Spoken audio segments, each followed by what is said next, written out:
Je ressens une injustice énorme. Je me dis, c'est pas possible. J'ai pas fait toutes ces années de police, tous ces sacrifices familiaux, toutes ces heures qu'on n'a pas comptées pour un jour, moi, me retrouver en garde à vue pour une écoute téléphonique sur laquelle j'ai menti à un supérieur hiérarchique. Je trouvais ça d'une injustice totale. Voilà, j'étais effondré. Et en même temps, dès que je suis rentré en cellule de garde à vue, je me suis dit qu'il n'y avait qu'une seule solution pour s'en sortir, c'est d'être plus fort que ce qui était en train de m'arriver. Et je me suis dit, de tout ça, je ferai une pièce de théâtre, un livre et un film.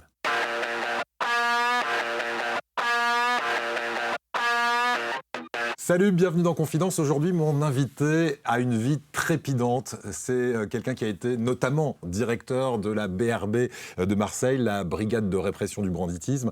Il a été aussi largement vu dans des plateaux de tournage près d'Olivier Marchal, puisqu'aujourd'hui, il écrit des romans et quelques scénarios, notamment de séries ou de téléfilms. Mon invité s'appelle Christophe Gava. Bonjour Christophe. Bonjour Eric. Commissaire de police. Oui. Alors aujourd'hui, encore commissaire de police ? Ah, commissaire divisionnaire honoraire, Honoraire. puisque je suis parti à la retraite il y a un an. Voilà, à 59 ans. 59 ans. Pourquoi si tôt ? Pourquoi citons ? Parce que j'ai une deuxième passion dans la vie, effectivement, à part la police, qui est l'écriture. Et depuis une dizaine d'années, j'écris. Et je pense que j'ai terminé par un poste sympathique qui était celui de directeur de la police de la Guadeloupe. Et je pense que j'avais fait le tour et qu'il était temps pour moi de me jeter. Il y a Michel Audiard qui a une très jolie formule. Il dit toujours, il faut partir à la retraite jeune. En tout cas, il faut la prendre vivant. C'est pas dans les moyens de tout le monde. Voilà. Donc je me suis dit, j'ai l'âge, je suis encore en pleine forme, je pars à la retraite. Tu as su partir au bon moment et aujourd'hui, tu profites de toute cette expérience. Exactement. Pour nous fournir de magnifiques polars, notamment un qui a été primé avec le prestigieux prix du Quai des Orfèvres en 2021. Ça s'appelle Quatre Canailles. Ça se passe justement à Marseille. On va en parler. Et puis on va parler aussi d'une histoire, d'une affaire dans laquelle tu as été largement impliqué, qui va parler à beaucoup de monde, l'affaire Néré. C'est cette affaire de corruption de fonctionnaires. On va voir que tu as mis 7 ans à être totalement blanchi et on va comprendre les rouages de l'intérieur de cette affaire. Et puis il y en aura beaucoup d'autres parce qu'on va suivre tout ton parcours à partir de maintenant. D'abord, quel enfant tu étais, toi ? Dans quelle famille tu es né en 1966 ? On peut dire ton âge ? Oui, tu aucune l'as dit. difficulté. Je suis né dans une famille que j'ai l'habitude de dire qu'il s'agit d'une famille un peu bourgeoise, traditionnelle, catholique de l'Ouest lyonnais, avec 2 parents qui étaient professeurs, maman professeur d'anglais, papa professeur d'allemand, et moi nul en tout. Voilà. Nul en langue, en tout cas. Famille très aimante et famille nombreuse, puisque j'ai 5 frères et sœurs, avec 2 particularités. La première, c'est que j'ai 2 frères qui me suivent à 1 an d'écart, et la deuxième, c'est que j'ai un petit frère et une petite sœur, même père, même mère, 18 et 20 ans après. Ok, voilà. Donc beaucoup d'écart. Beaucoup d'écart. Et tu dis, dans cette famille, tu n'as pas forcément réussi à trouver ta place tout de suite. Oui, c'est peut-être un petit peu fort comme terme, mais c'est toujours un petit peu difficile quand on est issu d'une famille comme ça, très nombreuse. Moi, j'étais le deuxième, donc forcément, le premier a eu tous les regards, le deuxième un petit peu moins, et le troisième est arrivé juste après, donc il fallait après être rentré dans le nombre, si j'ose dire, et trouver sa véritable place. Et puis j'étais un enfant plutôt rêveur, mais qui aimait déjà bien la lecture, avec plein d'imagination. Et c'est vrai que dans cette famille un peu tonitruante, où tout allait toujours très vite, mon côté rêveur faisait que peut-être de temps en temps, j'avais l'impression, et ça reste une impression, de ne pas toujours être totalement à ma place. Voilà, alors tu as trouvé ta place très jeune parmi les scouts. Et là, on va peut-être avoir une ébauche de ton métier futur. Qu'est-ce que tu vas trouver chez les scouts que tu vas retrouver ensuite à la police ? Je vais d'abord trouver une vraie fraternité. Une vraie fraternité avec des amis que j'ai encore, et qui resteront, je pense, pour le coup, des amis à vie. Depuis les Louveteaux ? Ouais, depuis chez le Louveteau, on s'est connus Louveteau, et pour la plupart, on a terminé, à l'époque, on appelait ça chef de troupe. On s'est passé d'ailleurs la troupe de main en main avec des amis chers. La police, pourquoi ? Parce que les études, c'était ton fort ou pas trop ? Ouais, je me débrouillais, mais je n'étais pas non plus un élève particulièrement brillant. Mais encore une fois, j'étais issu d'une famille avec des parents professeurs. Et avec, dans l'esprit de mes parents professeurs de l'époque, il fallait obligatoirement avoir son bac déjà, et après essayer d'acquérir un diplôme assez rapidement. À l'époque, tu as peut-être un J'ai un peu rêvé d'aller sur Oui. les scènes. Et tu tes parents te ramènent tranquillement vers un métier, un vrai métier. Et pourquoi la police ? À une réalité professorale. Un vrai métier. Pourquoi la police ? Parce qu'ils savaient qu'effectivement, j'aimais bien l'aventure, j'aimais bien être en groupe, j'aimais bien diriger les groupes aussi. Ils m'ont dit, mais mon père s'est intéressé au métier d'inspecteur de police et il m'a dit, tiens, mais regarde ça, tu peux passer le concours d'inspecteur de police, t'as pas besoin de faire de longues études. À l'époque, on pouvait devenir inspecteur de police uniquement avec le bac. J'ai mis un petit peu de temps à avoir le bac. Voilà, ça arrive à des gens très bien. 2 fois 3 fois. 3 fois quand même. Oui, quand même, tu as insisté. Oui, 3 fois. Je suis un garçon assez têtu, moi, tenace. Et effectivement, et donc tout de suite après, comme j'avais mis du temps à avoir mon bac, mes parents m'avaient dit, bon, les études, ça va être compliqué. Je dis, moi, je vais être comédien, Non, essaye de trouver un vrai métier. Et papa est arrivé un jour en me disant, tiens, regarde, je pense que ça, c'est un métier qui est fait pour toi, inspecteur de police. Et 84-86, on est en plein dans Starsky et Hutch, on est bien un peu en train dans Amicalement Vôtre à la télé, Belmondo, Le Professionnel, tous ces films-là qui nous ont fait rêver ados. Et je dis, ah ouais, mais flic, ça peut être ça aussi. Voilà, et je pense que j'étais fortement attiré par ce métier-là, par l'image des acteurs télévisuels ou cinématographiques que j'avais à l'époque. Et je me dis, tiens, pourquoi pas ? Et je voulais avoir un métier dans lequel on bouge beaucoup. Je voulais avoir un métier de fraternité d'armes. Et je voulais avoir un métier qui ait du sens à l'égard du public. J'ai été gâté. Le premier souvenir un peu marquant sur le terrain, notamment à Livry-Gargan, c'est qu'on avait travaillé sur un tout petit trafic de stupes, un gars qui fourguait du shit ou de la coke, je ne sais plus. Et au moment où on l'interpelle, on s'y prend mal, on est 2 jeunes flics, on s'y prend mal, et le mec s'arrache. Il part en courant. Et quand il part en courant, il part avec une démarche un peu particulière, je ne sais pas pourquoi, ça m'avait marqué. Et le mec, on finit par l'attraper, il fait 24 heures ou 48 heures de garde à vue, et il est remis dehors parce que la quantité de câbles qu'on trouve sur lui est rien. Et quelques temps après, je suis appelé, parce que je suis inspecteur de police de permanence, sur un braquage de banque avec un individu qui rentre, c'était encore à l'époque, on est dans les années 92-93, ça existait encore à l'époque, les braquages de banque, et le mec rentre dans un crédit agricole pas très loin de la RN3 à Livry-Gargan, il braque avec une cagoule et il s'en va en courant. Et il y a des vidéos. Je suis l'officier de police de permanence, donc je vais sur les lieux, je regarde la bande vidéo, et là je vois le mec qui part, il a une démarche particulière. Je me dis, oh putain, mais c'est le mec qu'on a ciré il y a 15 jours, 3 semaines, quoi. Donc je le signale tout de suite au service enquêteur, qui était la brigade de répression du banditisme de Seine-Saint-Denis. Et c'est là où je me suis dit, tiens, voilà, c'est ça que je veux faire. Moi, je veux lutter contre les braqueurs. Livry-Gargan, c'est le tout début de la carrière. Ouais. Ensuite, tu vas rester en région parisienne, et là, même à Paris intramuros, parce que tu arrives dans le 16e arrondissement, arrondissement plutôt huppé.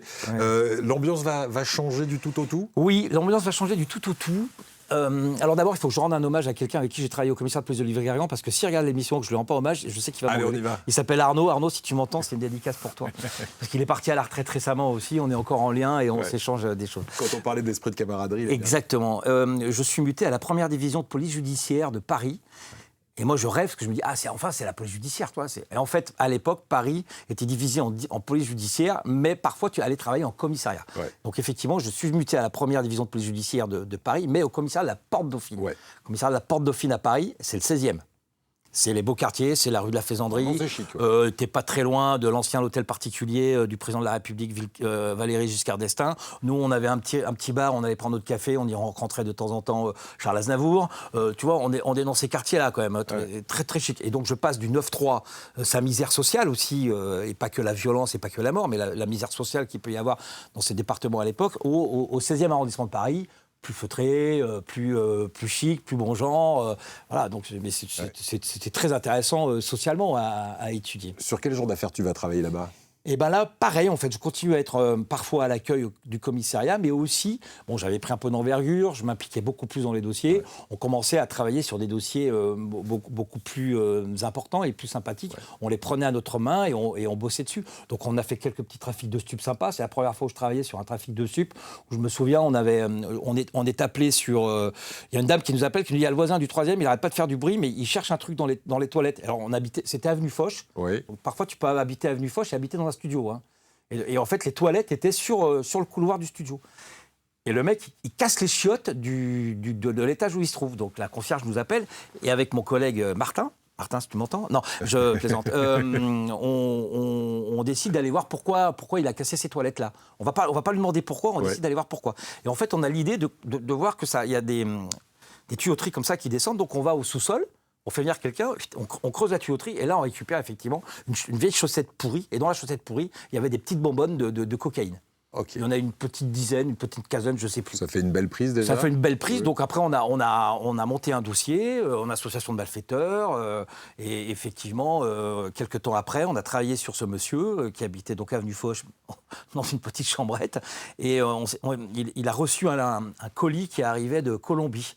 Et au départ, quand on le chope à la sortie de la poste où il a récupéré son colis, on l'interpelle et on ouvre le colis. Dans le colis, il y a des chemises comme ça, tu vois, pliées, neuves en apparence, qui sont tenues par un carton rigidifié.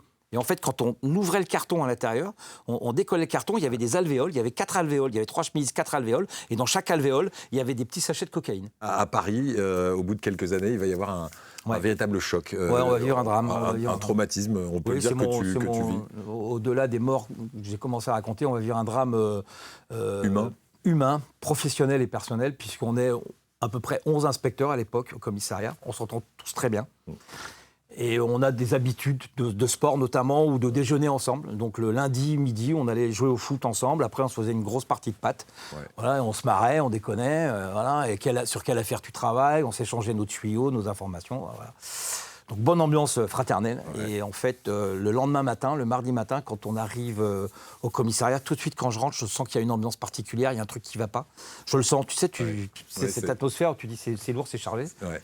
Je vois un collègue qui sort du bureau de la commissaire de police et qui me dit « T'es au courant pour Philippe ?» Je lui dis « Bah non, je ne suis pas au courant. Qu'est-ce qui s'est passé ?» Hier soir, Philippe, après le match de foot, après la journée, il est rentré chez lui. Sa femme lui a annoncé qu'elle voulait divorcer.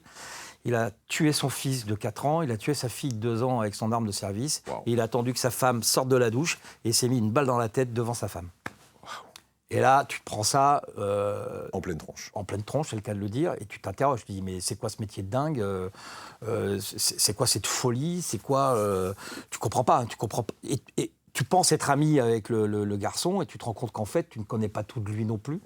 Et tu découvres ça, c'est d'une violence. Mais moi, j'ai encore le souvenir après de la messe. Où tu avais le corps de Philippe dans son cercueil, avec les 2 petits cercueils à côté de ses 2 enfants, sa femme qui pleurait à côté, c'était... Voilà, je pense que c'est des choses dont on a toujours beaucoup de mal à se remettre. Et là, tu es très jeune, tu as 28 ans. J'ai 28 ans. Je veux dire, c'est pas non plus... Non, je venais d'avoir ma fille, et je me suis dit, c'est pas possible qu'on puisse faire ça à un enfant, quoi. C'était inimaginable pour moi. Donc, et il n'y avait pas de signe avant-coureur, parce qu'on connaît les suicides des personnels de police. Aujourd'hui, oui. Oui, c'est des choses, et heureusement, qui sont prises en compte. On travaille dessus, on a des cellules psychologiques qui sont mises en place. Qui permettent de détecter avant. Exactement, les chefs de service que nous sommes, on a le devoir d'être vigilants sur l'attitude de nos hommes et femmes avec lesquels on travaille. Enfin, voilà, mais à l'époque, c'était pas tellement dans les mœurs. Hein. On ne cherchait même pas à détecter, on vivait ensemble, et il suffisait de faire bonne figure à peu près, et ça... Exactement. Donc on n'avait rien vu venir. Et je crois que c'est surtout ça, moi, qui m'a... Enfin, au-delà du drame atroce que représente cette affaire, c'est surtout le fait que nous, potes, on n'ait rien vu, quoi. Rien vu. Et c'est là où tu dis, putain, mais on peut avoir plusieurs facettes d'une même personnalité, être gai lundi et le soir être dans un état pas possible, quoi. Alors c'est un choc psychologique pour toi qui va faire que tu vas prendre un virage dans ta carrière. Tu vas décider de quitter Paris pour te rapprocher des tiens, ta famille. Tu as déjà créé toi-même une famille du côté de Paris ? Je suis marié à l'époque et je viens d'avoir une petite fille. Et, il me paraissait important que les grands-parents, mes parents, comme les grands-parents de mon ex-femme, puissent profiter de cette petite fille. Je me dis, on va essayer de se rapprocher de Lyon. Voilà. Ok, donc tu reviens dans ta ville natale. Et là, quelle est l'ambiance du commissariat ? Alors je sais que c'était encore très franche camaraderie parce que tu m'as parlé déjà d'un duo, c'était pas Starsky et Hutch, c'était Fire et Water. Qui était Fire, qui était Water ? On va deviner, moi j'étais Fire évidemment et mon ami Henri était lieutenant Water. Non, j'ai de la chance parce que j'obtiens une mutation à la brigade criminelle de la sûreté départementale du Rhône. Et c'était exactement là où je voulais aller. C'est-à-dire je voulais travailler sur des équipes qui montaient soit au braquage, soit sur des gens qui assassinaient. Voilà, c'était mon truc. Pourquoi cette appétence ? Mais parce que je voulais faire des enquêtes. Je voulais faire des vraies enquêtes d'investigation où il fallait à la fois utiliser des techniques policières et à la fois mettre à profit son intelligence et essayer de comprendre ce qui s'était passé. Vous êtes en face de menteurs professionnels à chaque fois. Souvent. J'ai rien fait, c'est pas moi. Comment est-ce qu'on arrive à présenter les preuves pour qu'à la fin, la personne avoue ? À l'époque, les stratégies policières étaient un petit peu différentes. C'est vrai qu'on allait peut-être plus rapidement chercher les gens pour les placer en garde à vue, même lorsqu'on n'avait pas toutes les preuves, parce que il y avait les auditions et les aveux faisaient encore à peu près foi. Ouais. C'est dans ces années-là où on a commencé à critiquer la méthode parfois qui était utilisée par certains pour utiliser des aveux, pour avoir des aveux, etc. Ouais, c'était quoi la méthode critiquée ? Certains utilisaient un peu la violence, on ne va pas se mentir. Il y a des claques qui partaient. On appelle les cow-boys. Moi, je suis très clair, ça m'est jamais arrivé. Voilà. Et on va être très clair. On est souvent eu envie. On va être très clair. On parle souvent de cow-boys. Ça représente quel pourcentage dans la police ? Mais c'est minime. Voilà. C'est minime. Enfin, à l'époque, c'était minime. Franchement, mais même aujourd'hui, je pense que ça reste minime. Il y a toujours des gens qui ont des comportements déviants, forcément, sur une population de 160 000 policiers. Malheureusement, tu ne peux pas empêcher qu'il y ait des gens un peu corrompus et des gens beaucoup corrompus et des gens qui soient extrêmement violents et qui se comportent très mal. On va s'arrêter sur un moment précis à Lyon, qui a été un autre tournant dans ta carrière, et on va voir pourquoi tout de suite. C'est un braquage assez particulier. Tu me dis, c'est un braquage que tu vis en direct. C'est quoi ? C'est étonnant parce que c'est le 20 décembre 1996, c'est une date que je n'oublierai jamais. On est en train de préparer le repas de Noël de la brigade criminelle, spécialisée sur la lutte contre les braquages et les homicides. Ça fait un bon début de film, en tout cas. Ouais, en plus, c'est vraiment ça. Et le lieutenant Water, mon ami Henri, avec qui je travaillais dans le même bureau, me dit « Christophe, viens, j'ai un truc à faire en urgence, il faut que j'aille à l'hôpital Édouard Herriot, déposer une réquisition sur un dossier. » Je dis « Putain, Henri, on va bientôt prendre l'apéro, c'est pas le moment. » Bon, il insiste, je dis « Ok, je t'accompagne. » On y va, on part tous les deux. On chantonne Joe Dassin dans la voiture parce qu'on aimait bien chanter travaillant. Et on arrive à l'hôpital, on dépose la réquise, on fait demi-tour pour rentrer au service où ils nous attendent, c'est aux alentours de midi. Ouais. Et là, sur les ondes, quand on partait comme ça en mission, à l'époque, on partait toujours avec notre radio. Notre radio, pour savoir ce qui se passait un peu dans la rue. Et là, on entend, il se passe un truc bizarre dans une banque à la Société Générale, avenue des Frères Lumière à Lyon. Est-ce qu'il y a un équipage civil à proximité ? Je dis, équipage civil à proximité d'une banque, c'est quand même notre job. Je dis, oui, il y a nous, donc on y va. Carpe 310, c'était notre indicatif. Okay. On a fait des noms de poissons. Carpe 310, on s'annonce, on y va, et tout de suite, quand on arrive devant la banque, effectivement, on se rend compte qu'il y a un problème. La banque est fermée, c'est pas encore midi, on voit qu'il y a des mouvements un peu bizarres à l'intérieur de la banque. On a la radio, et là, il y a un monsieur extérieur qui vient me voir et qui me dit « Vous êtes de la police ?» Je dis oui. Voilà. Il dit parce que ma femme est rentrée déjà depuis 10 minutes, elle est toujours pas ressortie. C'est pas normal. Wow. Donc là, on comprend qu'effectivement, il doit y avoir une prise d'otage. Et en regardant un petit peu plus à l'intérieur de la banque, on voit un type. Il y avait des escaliers qui descendaient comme ça dans ce qu'on a appris après, qui était la salle des coffres. On voit un type un peu bizarre, avec une chevelure étonnante, une sorte de grosse gabardine beige, et on sent qu'il violente quelqu'un. Donc on comprend qu'il y a un braquage en cours avec une prise d'otage. Ouais. Donc on écarte les gens et on appelle du renfort. On dit oui, confirmation, il se passe un truc étonnant.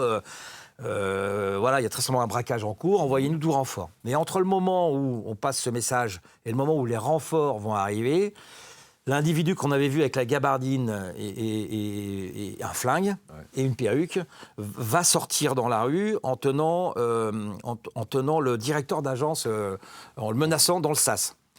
Il nous voit, il nous tire dessus, il nous balance une grenade lacrymogène pour faire de la fumée. Ah oui, ça plaisante pas, ouais. Il nous balance une grenade offensive. Et Henri, à ce moment-là, était parti derrière la banque pour voir s'il n'y avait pas une issue de secours. Il entend que ça flingue, il entend que ça tire. Il revient en courant.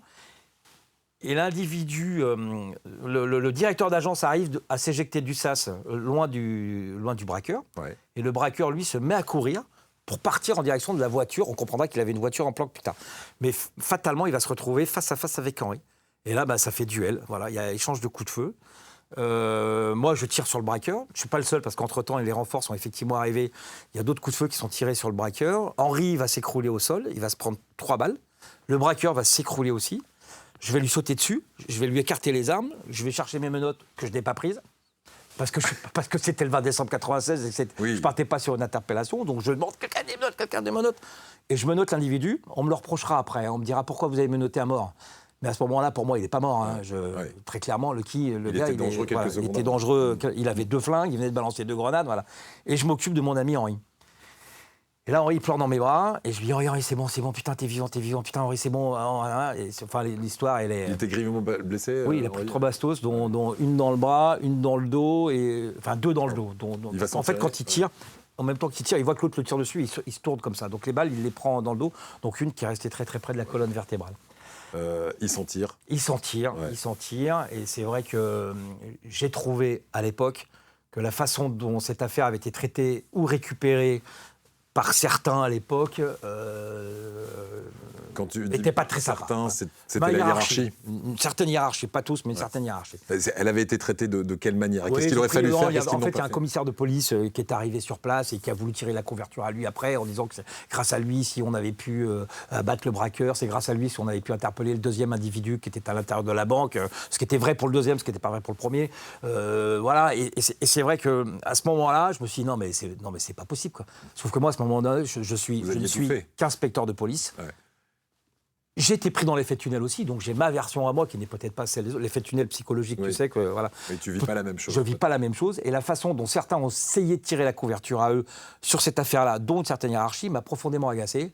Et c'est là où je me suis dit, si je veux pas être emmerdé par la hiérarchie, il y a qu'une seule solution. C'est que je devienne calife à la place du calife. Exactement. Voilà. J'ai décidé de passer le concours de commissaire de police. Voilà. Et c'est là ce tournant. Donc là, tu vas te remettre à bûcher très très fort. Tu m'as dit. Ouais. Compliqué le. Ah bah oui, compliqué, ouais. L'examen de commissaire. Du coup, moi, j'avais le bac, je passe le concours d'inspecteur de police et je me décide de passer un concours, c'est le niveau bac plus 5. Ouais.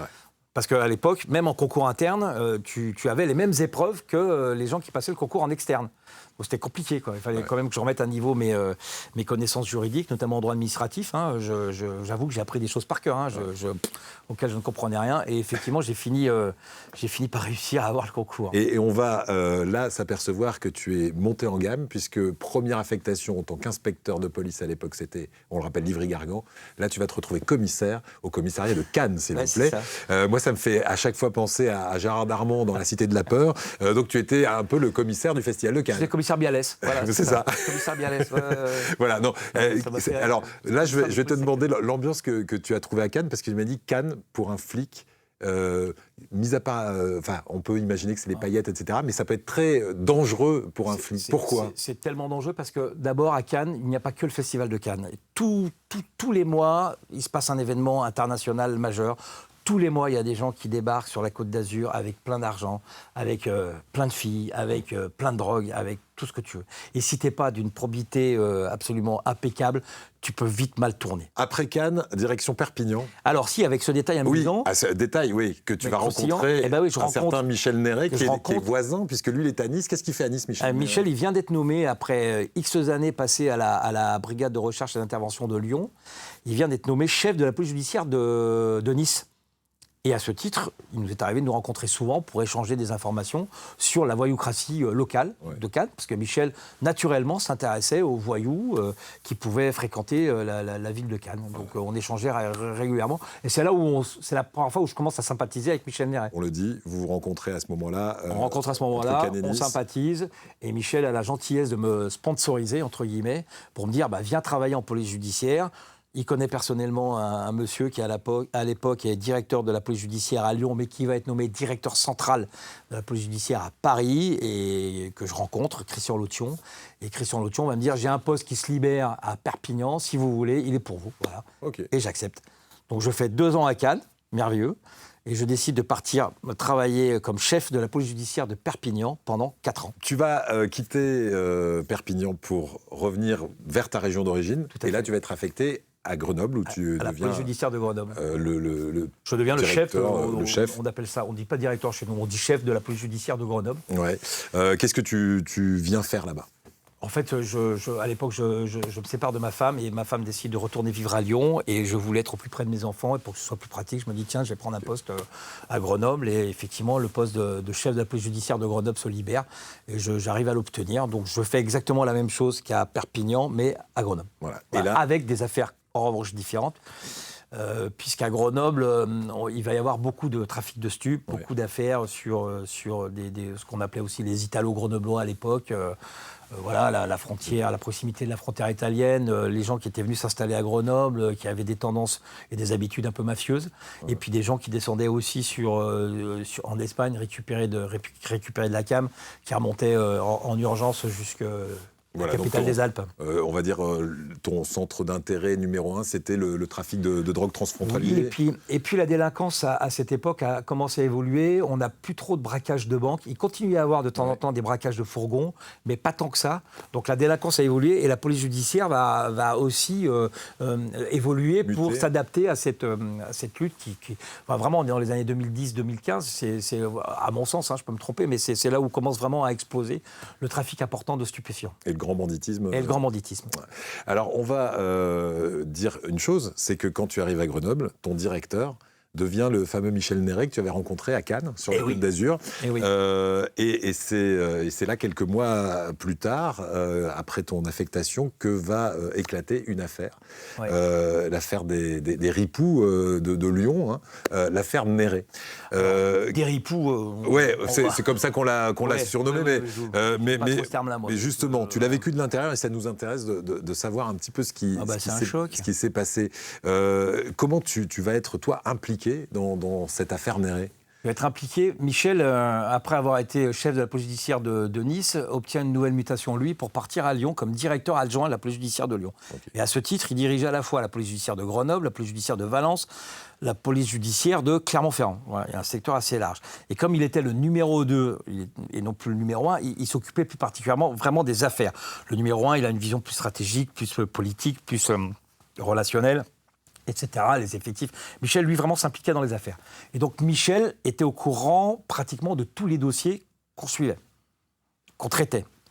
Et Michel, avant d'aller à Nice, a travaillé pendant très, très longtemps à Lyon. Donc, il avait aussi ses informateurs, qu'on appelle des tontons, qu'on appelle des cousins, voilà. Et parfois, des informateurs en commun avec des collègues de Grenoble.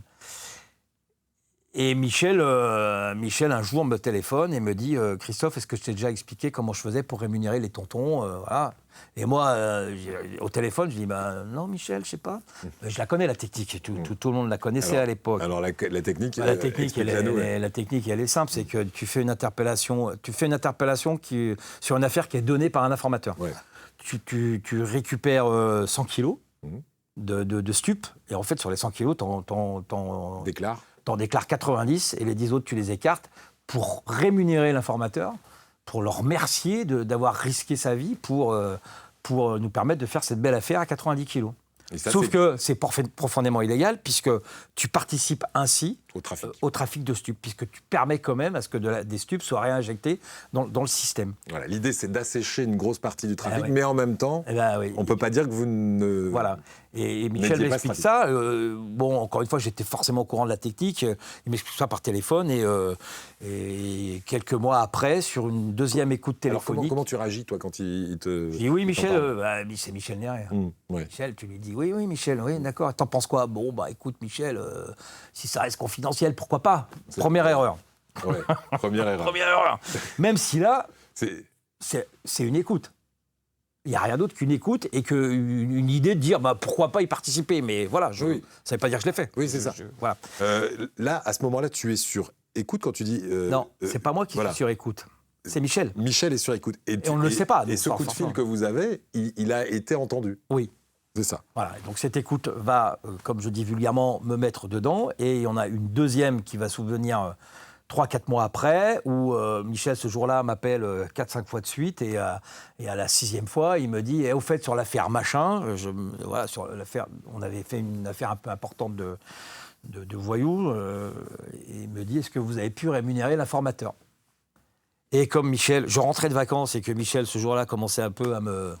Voilà, je lui dis oui, Michel, c'est fait. Et je dis souvent que ce « oui, Michel, c'est fait » a changé ma vie. Parce que j'ai dit oui au téléphone... Si tu n'avais pas prononcé cette phrase... Ah non, j'aurais pas été emmerdé. Il se serait rien passé. Ah non, j'aurais pas été emmerdé. Ouais. Voilà, moi, j'étais emmerdé pour ces deux écoutes téléphoniques. La première, parce que je dis oui, pourquoi pas, l'idée... Et la deuxième, parce que je dis oui, Michel, c'est fait. Mais je ne l'ai jamais fait. C'est-à-dire Dans J'ai jamais fait. Dans les faits, Dans les faits, je n'ai jamais... J'ai menti à mon supérieur hiérarchique. D'accord. J'ai menti à Michel pour qu'il arrête de me tanner. Harceler Oui, téléphoniquement. c'est ça, voilà. Ok. Après, je savais qu'il n'avait pas les moyens d'aller vérifier. Mais à un moment donné, je reconnais qu'à ce moment-là, moi, j'ai été faible. J'ai pas eu le courage de dire à Michel, tu me casses les pieds, je ferai jamais ça. Ça a été mon erreur. Hein. Voilà, et je dis, oui, Michel, c'est fait, mais non, mais en fait, je ne l'ai pas fait. Ok. Je ne l'ai pas fait. Et comment tu as pu prouver ça Après, donc, Michel, lui, est mis en garde à vue pour d'autres faits que ceci, mais il est mis en garde à vue pour ça. Dans la foulée, je suis mis en garde à vue pour ces 2 écoutes téléphoniques avec mon adjoint. Voilà, et on me demande des explications sur ces écoutes téléphoniques et je leur explique ce que je viens de te dire. Et c'est pas à moi d'apporter la preuve que je l'ai fait, c'est aux policiers chargés de l'enquête de le faire. Okay.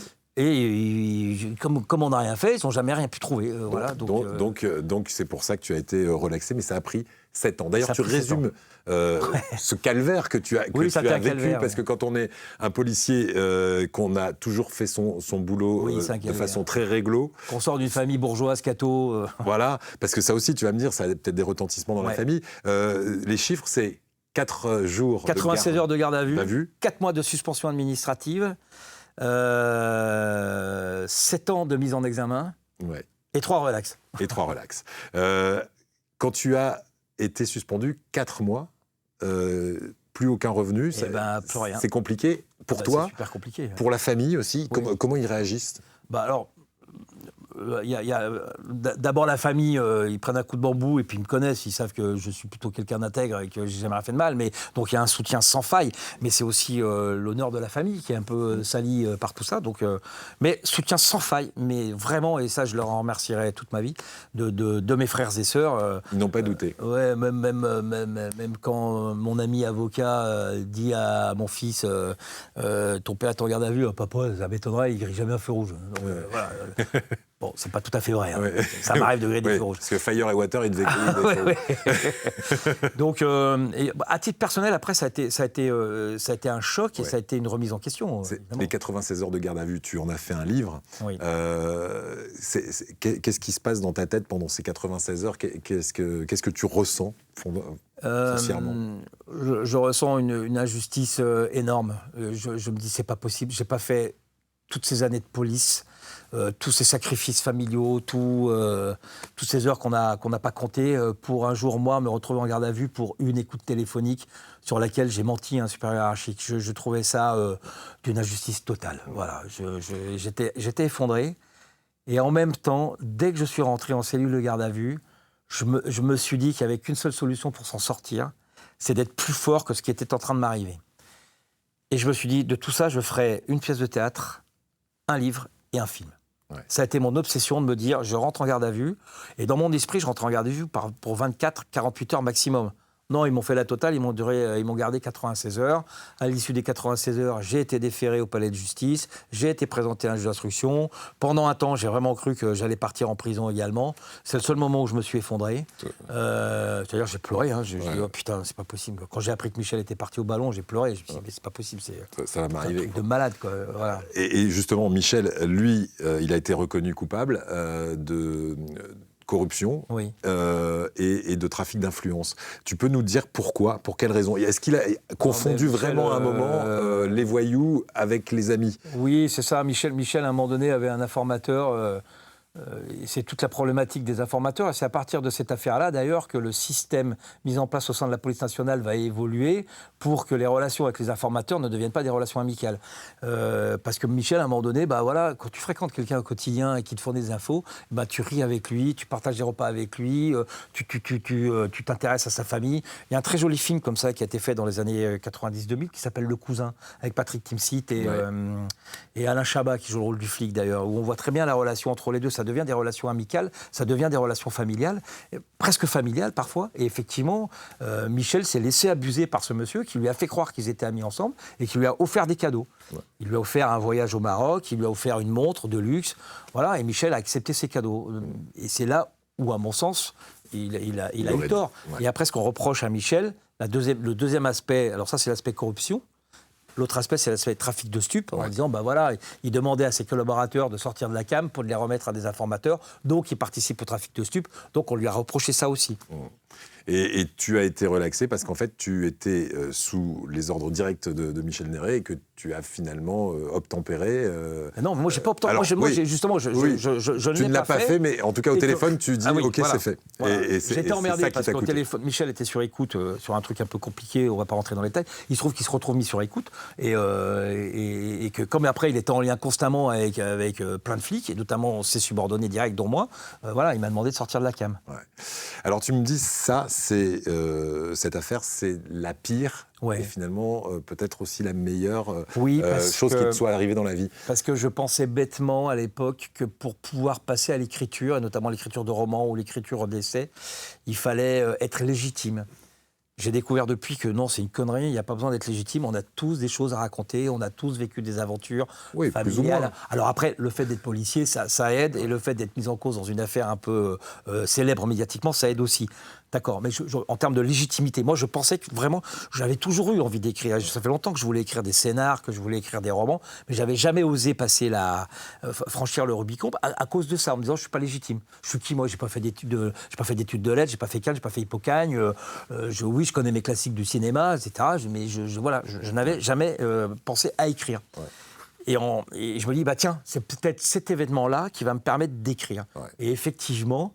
Derrière, je rencontre Olivier Marchal. Ouais, alors justement, on va s'arrêter là-dessus, parce que juste avant que n'éclate cette affaire Néret, 3 mois avant, y a une rencontre police et cinéma qui se déroule à l'école de Saint-Cyr-au-Mont-d'Or, l'école de police. Et Michel Néret connaît très bien Olivier Marchal, parce qu'il a travaillé sur le film Les Lyonnais d'Olivier. Voilà. Et il va te le présenter. 3 mois avant l'affaire. Exactement. Et ça va changer ta vie finalement. Oui, ça va changer ma vie. Olivier Marchal, comment il va déclencher chez toi cette envie d'écrire, de faire des scénarios et le travail que tu fais aujourd'hui? Comme je viens de te le dire, 3 semaines ou je ne sais plus combien de temps avant l'affaire Néret, il y a cette conférence cinéma police à l'école des commissaires de police à Saint-Cyr-au-Mont-d'Or, à laquelle je me fais inviter parce que je voulais rencontrer Olivier Marchal. Ouais. Je le rencontre à l'issue, je discute avec lui, mais voilà, on passe une chaude soirée avec Olivier. Après la conférence, on va manger avec lui grâce à Michel. Hein, on va dîner avec lui dans un petit restaurant des quais de Saône. Voilà, on passe un merveilleux moment. Bon, et Olivier, comme c'est un mec tellement généreux, tellement gentil, et qu'il aime les flics, il me file ses coordonnées, ou il me file les coordonnées de son agent, je ne sais plus. Voilà. Parce qu'Olivier Marchal, réalisateur, comédien, qui est un ancien flic. Qui est un ancien flic, ouais. Et Olivier, lorsqu'arrive l'affaire Néret, moi je sors de garde à vue, 96 heures, lourde, difficile. Comment sont tes collègues avec toi pendant ce temps-là? J'ai droit à combien de jokers Allez, on peut en donner un. Non, ils sont pas... Il y a de la compassion ou pas? Non, il y a des trucs qui m'ont énervé, mais après, c'est pas grave. Objectivement, c'est pas grave. Ils ont fait leur job. Moi, je trouve qu'ils l'ont pas très bien fait, mais parce que j'aime l'empathie et je trouve que la façon dont j'ai été traité... Parce que tu parlais de camaraderie. Oui, mais avec les policiers, plus du tout. Non, avec les policiers de l'IGPN, avec les policiers de l'IGPN, il y a toujours des réflexions qui fusent. Il y a des trucs qui sont désagréables à entendre. L'IGPN, c'est la police des policiers. Ouais, c'est l'inspection générale de la police nationale. Et je trouve que là, tu sais quoi, ça manquait d'élégance. Voilà, tout simplement. Ouais. Voilà. Okay. Ça manquait d'élégance. Et comme avec les juges d'instruction. Les juges d'instruction, au moins, il a manqué d'élégance. C'est une chose que je reproche, c'est ça. Le reste, ils ont fait leur job comme ils ont cru devoir le faire. Moi, j'aurais pas fait pareil, mais ils ont fait leur job. Tes collègues t'ont défendu? Tes collègues proches qui te connaissaient? Ah oui, bien sûr. Voilà, soutien sans faille.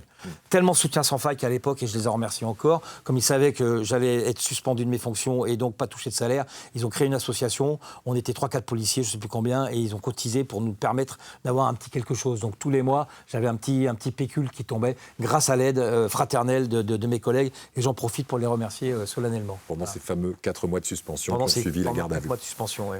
Voilà. Très bien. Alors, donc et quand je sors de garde à vue, le seul qui à l'époque monte au créneau pour défendre Michel Néret et les policiers mis en cause avec lui, c'est Olivier Marchal. Il va faire mieux, il va organiser une conférence de presse exprès pour défendre ses collègues policiers mis en cause, en disant je connais personnellement Michel Néret. Moi à l'époque il me connaissait pas trop. Je connais Michel Néret, je connais ses méthodes. Michel Néret est un policier hors norme. Michel Néret est un flic exceptionnel. Enfin voilà. Et vraiment je me dis putain mais quel courage quoi. Ouais. Quel courage, parce qu'à l'époque, c'était... Seul contre tous. Seul contre tous, et à l'époque, c'était pas la mode. Hein. C'était pas la mode de dire « Ah oui, il y a des policiers ripoux. » Non, lui, il dit « Non, c'est pas des ripoux, non. C'est des putains de poulets qui n'ont fait que leur job. Ils ont fait leur job dans des conditions difficiles, parce que parfois, l'État ne leur permet pas de faire leur job dans des conditions difficiles. » Parce qu'on va le dire, aujourd'hui, depuis l'affaire Néret, on rémunère les indiques. On rémunère effectivement les informateurs. les informateurs. Il y a tout un système qui est mis en place, qui est plutôt très bien conçu. Est-ce qu'il est aussi efficace ? L'histoire le dira. Hein, voilà, l'histoire le dira. Mais en tout cas, il a le mérite d'exister. Il a le mérite de chercher à protéger les policiers. Parce que c'est vrai qu'on peut vite tomber dans la faille de l'amitié. Hein. Il y a un grand directeur de la police, au moment du procès Néret, a dit « Michel a été victime d'une escroquerie à l'amitié ». Et je pense que c'est exactement ça. Michel a été victime d'une escroquerie à l'amitié. Voilà. Et donc, Olivier monte au créneau, défend les policiers. Je me débrouille pour récupérer ses coordonnées et je l'appelle. J'appelle son agent. Et son agent communique tout de suite ses coordonnées à Olivier. Et Olivier, il rappelle tout le temps. Tout le temps. Olivier m'a toujours rappelé.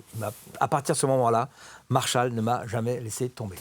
Voilà. Il va même t'inviter à une pièce de théâtre qui va te bouleverser, cette pièce de théâtre, juste après la garde à vue. Oui, parce que je suis suspendu. Je suis suspendu sous contrôle judiciaire avec interdiction de quitter l'Isère. Et donc Olivier me demande ce que je fais, donc je lui raconte tout ça, je suis suspendu, je suis à Grenoble, je peux pas bouger. Il dit à Grenoble, c'est génial, je joue une pièce de théâtre avec Bruno Volkovitch qui s'appelle Pluie d'enfer, et on va la jouer à Grenoble tel jour, telle date, et tu viens nous voir. T'es mon invité, tu viens voir la pièce, et après la pièce, on sortira ensemble avec Bruno, on va passer une bonne soirée, tu vas voir, machin, etc. Et me remonter le moral, voilà.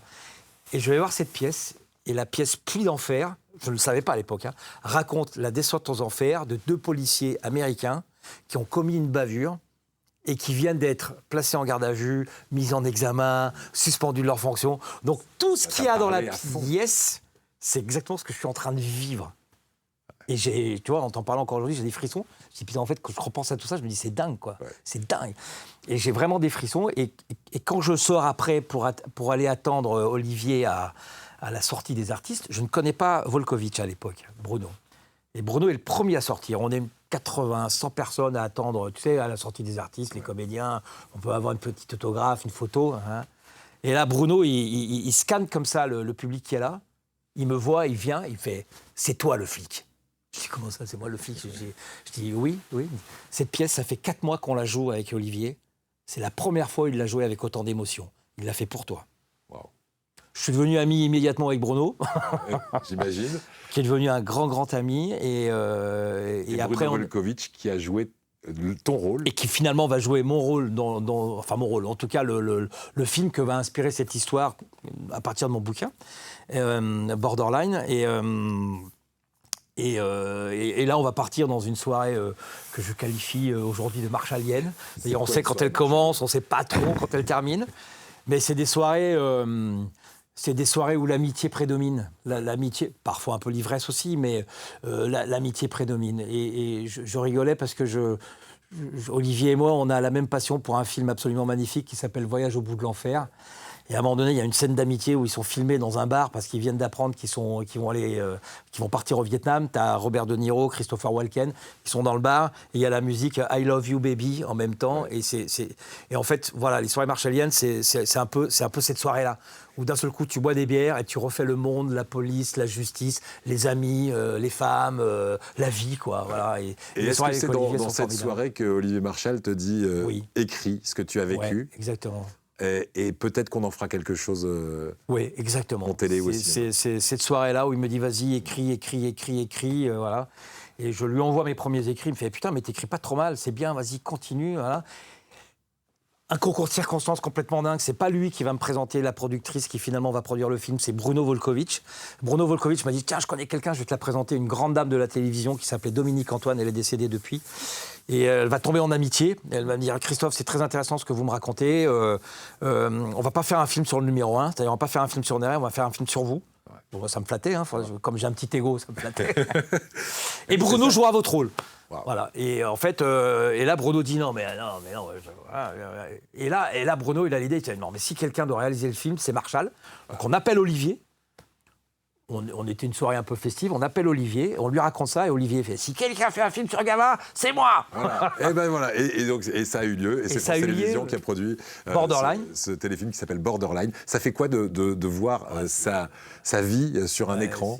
Alors, c'est pas totalement ma vie, parce qu'il y a des choses qui sont un peu romancées, mais non, c'est très émouvant. Et puis, il y a eu des moments pendant le tournage, j'ai eu le bonheur d'y assister. Oui, voir des scènes où tu te dis, putain, c'est un peu ce que j'ai vécu. Notamment, je me souviens, la première image que m'envoie Olivier du film, c'est quand Bruno sort de garde à vue, et il est sur le quai de la Râpée, il s'en va, il remonte le col de Savès, et il y a une musique un peu triste qui accompagne l'ensemble. Bon, j'ai pleuré. Ouais. J'ai pleuré, je dis, putain, il a saisi le truc, quoi. Tu vois, il a vraiment saisi le truc. Et j'ai eu le bonheur aussi, certains soirs, à me retrouver juste avec Olivier Marchal, Bruno Volkovitch. On était dans la maison de Bruno, et on regardait les rushs du film. Et ça, c'est tellement émouvant. Et c'est là où j'ai pris conscience de la chance formidable qui était la mienne. C'est pour ça que je dis que cette histoire de garde à vue, c'est à la fois la pire et peut-être bien la meilleure des choses qui me soient arrivées, en tout cas professionnellement, puisque ça m'a conduit à l'écriture. Ça m'a permis après à continuer l'écriture et à faire d'autres choses. Dont un livre, Cap Canaille, qui va recevoir le prix du Quai des Orfèvres. Ouais. C'est un prix très prestigieux pour le polar. Mais ce qui est très marrant, tu vas nous l'expliquer, c'est comment il est remis ce prix. Chaque année, Fayard reçoit environ une centaine de manuscrits anonymes.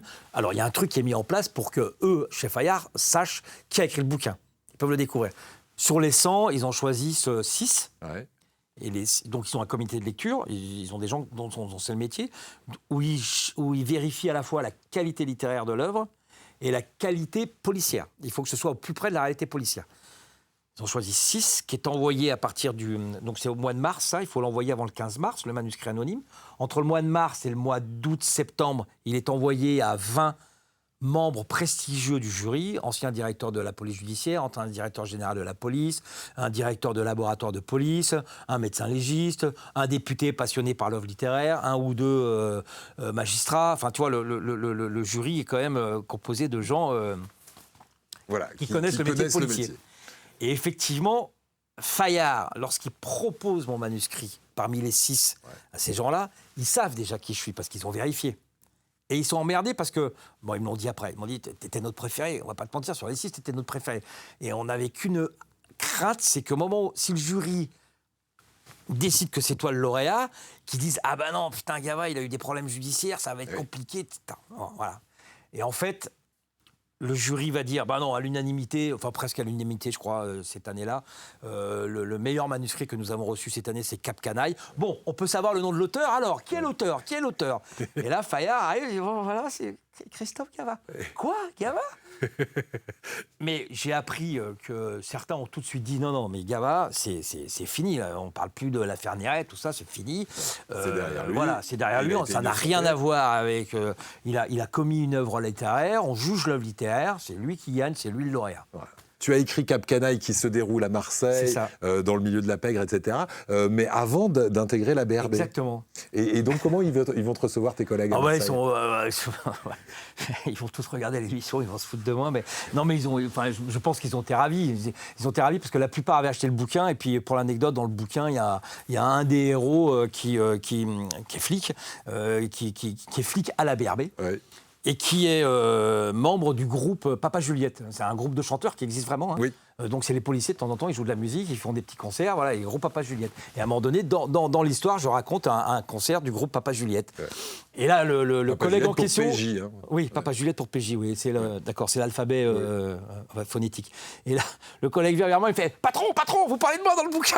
C'est moi, le héros dans le bouquin s'appelle Basile, il fait « C'est moi, Basile !» C'est un pur hasard, parce que tu ne connaissais pas du tout cette équipe en écrivant le bouquin, c'est ça? Je connaissais les affaires qu'il faisait, parce que je suivais de près l'actualité policière et judiciaire marseillaise, mais je ne connaissais pas particulièrement ce monsieur. Aujourd'hui, tu es à plein temps auteur. Oui. Tu occupes tes journées à quoi aujourd'hui? À mes passions. Ouais. À mes passions. Parce qu'il n'y a pas que les livres, il y a aussi d'abord les scénarios. D'abord mon fils, qui est quand même...